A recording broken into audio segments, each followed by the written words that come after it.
Hi, Sarah and Rory. This is Sean and Steve, and this is the famous roll recipe. We'll send you a picture of this one here so you don't have to try to write it down. Here is the famous Sean, and she's going to walk you through making this. We've already preheated the milk and the butter, and Sean can talk to you about that. Okay, so that's the first thing you need to do is get your butter and your milk melted in the microwave. It usually takes about 2 minutes. You don't want it to boil, but it does need to be melted. And the reason you do it first is because it needs to cool while you do everything else. So there you go. And you got your milk and your butter, and it helps it to cool actually. If you add, we're gonna add our sugar, and we're going to add our salt. I always forget, 2 teaspoons of just regular old table salt. And oops, I used the wrong one. How much does it say? 2 teaspoons. It seems like a lot, but this is a lot of rolls.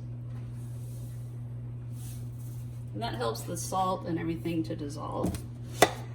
All right. You can give that a stir. And that will just sit and get to room temperature. It's also a good idea. I've pre-warmed my eggs whenever you bake. You should always, I just throw mine in a thing of hot water for a few minutes, and then your eggs are up to room temperature. All right, so the next thing we're gonna do is get our yeast slurry. So I always like to warm up my bowl so that your yeast has a nice warm place to go. So it kind of jump starts the whole process. All right, so in here, oops, in the measuring cup again, I'm gonna put 1/3 of a cup of water, warm water.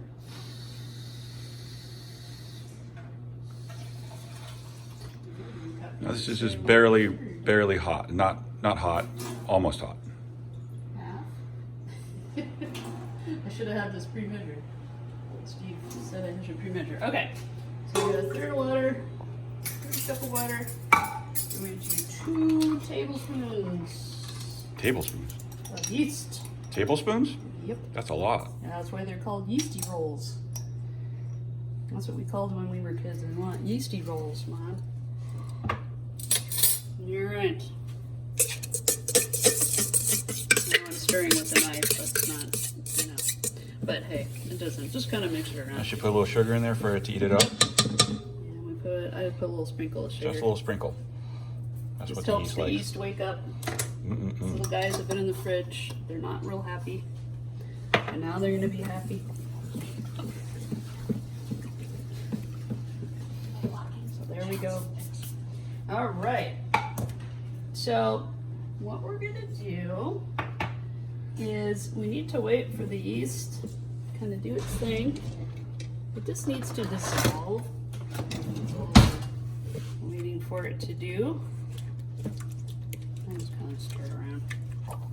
Make sure it's all dissolved. Right on.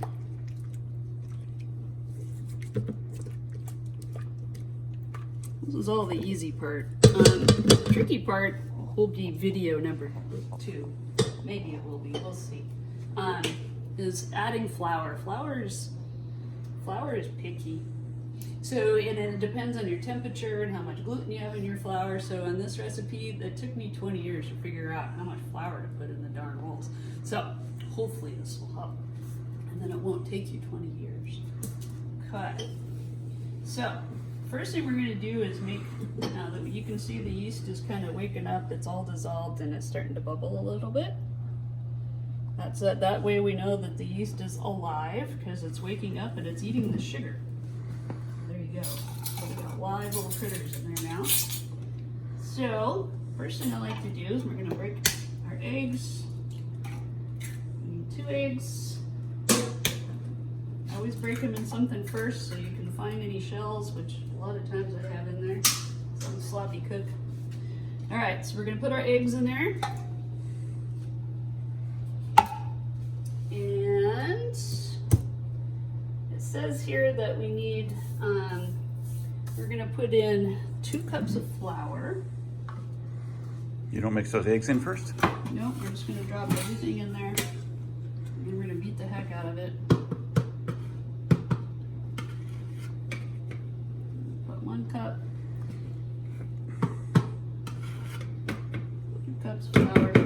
that's just to get us started. This is, like you said, it's called a yeast slurry, because we're just going to make this sloppy mess first before we start adding the rest of our flour. So we're going to use the paddle, and then we're going to switch to the dough hook later. All right, just turn that on low.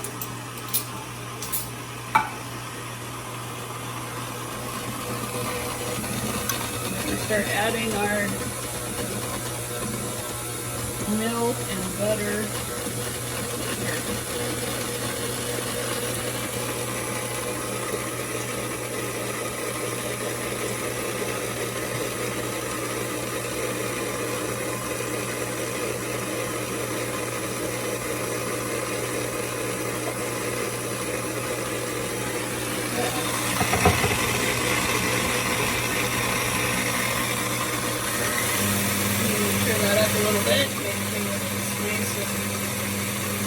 Up, and at this point it really doesn't matter how much you heat the batter. We're just trying to get a nice smooth base.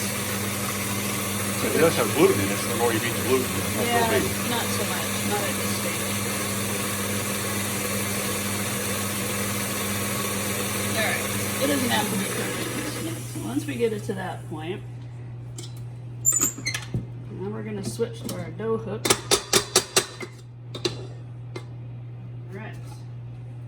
Put in our dough hook,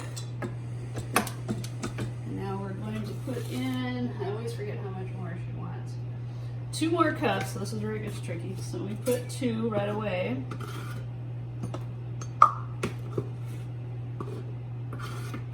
So now we're up to 4 cups altogether. I'm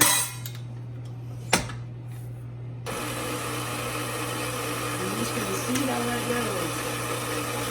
How long do you like that run? Until it starts to come together. What's that mean? Like probably, 3 or 4 days? 9 hours? What how long? I don't know, a couple days.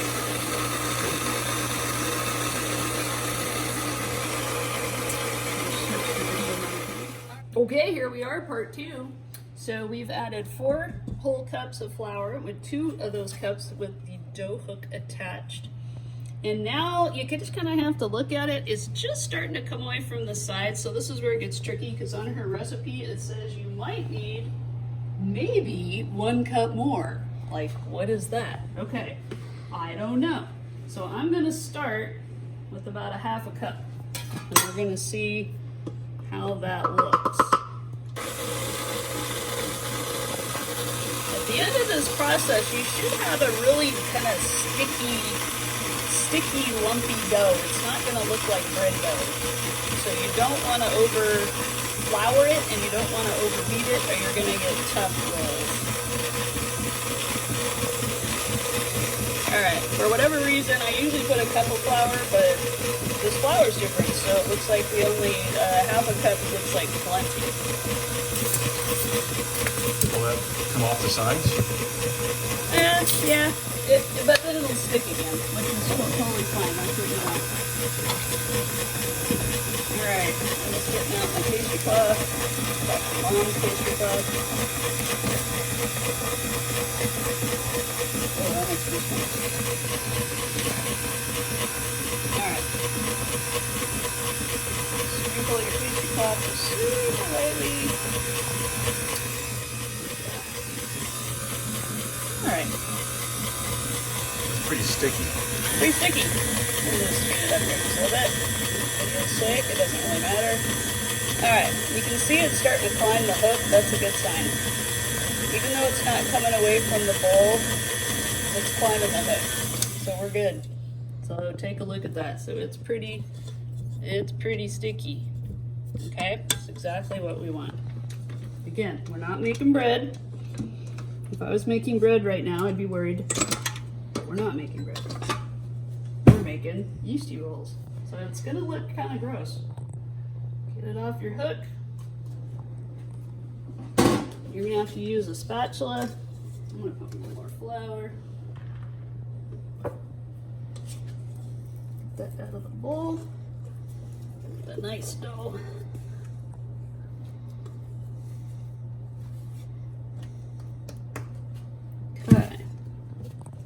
just kind of do this. Now from this point on, we want to be really gentle with the dough. So I just make a little flour, and we're just gonna kind of turn it over on itself a few times.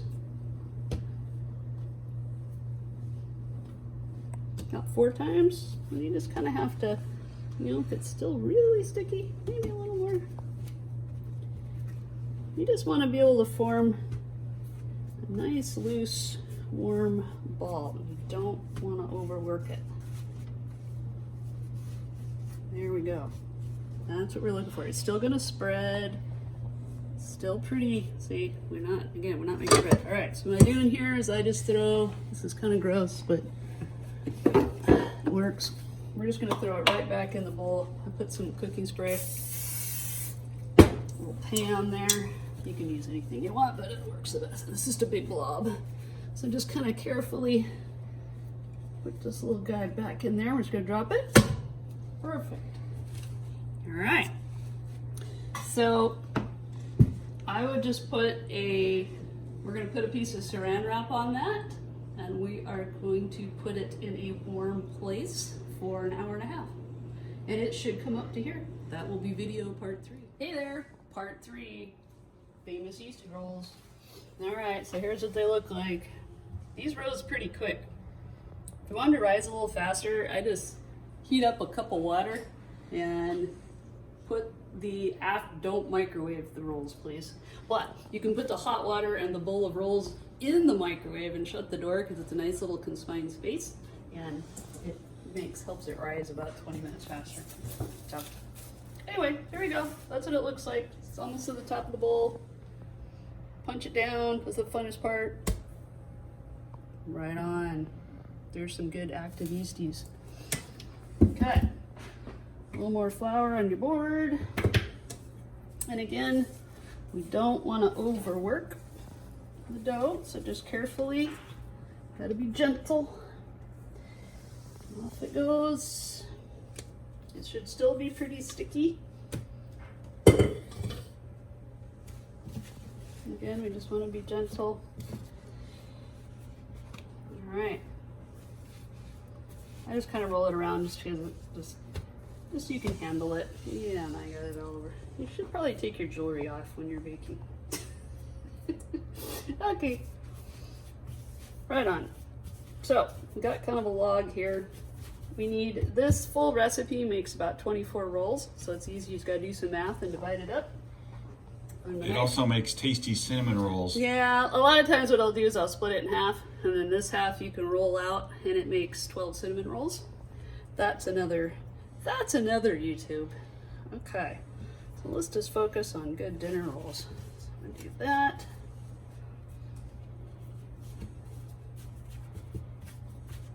I'm not very good at this part. Anyway, math, I don't know. And I guess we need each one of these in thirds.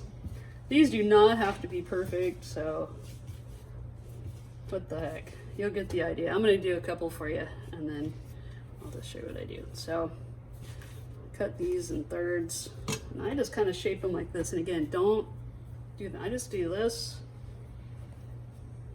and we're good. Let's put our pan over here so you can see. Okay, so just under. Well, it's hard to see what you're doing, so you kind of... Just fold it in thirds. So it's almost a roll, like a roll. Yeah. You know, some are probably going to be a little bigger than others, but just fold them under. Go a little slower on this one. You know, there's no proper way to do this. You just don't want to overwork. If you have a ledge like that, just throw it under. Okay. Yeah, see, they're going to be fine. It's like you're not going to be able to notice once they've risen. And how long do you let these rise? About 30 minutes. So they rise on 45 the pan. minutes. You cover them with a towel? Yeah, I'm going to cover them with a towel. And let them rise for 30 minutes. Yep. Or 45. It just depends How warm your house is. Yeah. And you want them to just they'll probably grow by another maybe half of their size. Well, we'll come back and do another video. That's a mutant one. That's a big one. That's for Grant. Okay. Okay, we'll cover that with a towel. They're not pretty, but we'll cover that with a towel, and that will make one whole other pan. And so we'll cover with a towel. We'll Yep. let it rise for another, what, half an hour? half an hour, 45 minutes, and then we'll come back and Do make it. them up. All right, here we go. Last stage, yeasty rolls. Here we go.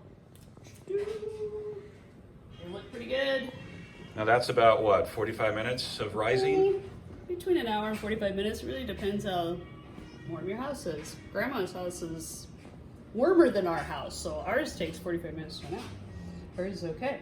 Anyways, all right. So that's what they should look like when they go in. They don't get huge, okay? And then we just took some straight out of the oven. Ta-da! Ta-da! And you can see my expert sizing. They crack me up. Anyway, but they're all gonna taste equally awesome. Okay, so we're just gonna pop this in, and this should go in a 350-degree oven for anywhere between like 9 and 12 minutes. I would keep it on the low end because they brown very quickly. So anyway, keep your eyeball on them, depends on your oven. Okay? Rory, I hope you liked your personal cooking tutorial, and you've got this, girlfriend. Love you.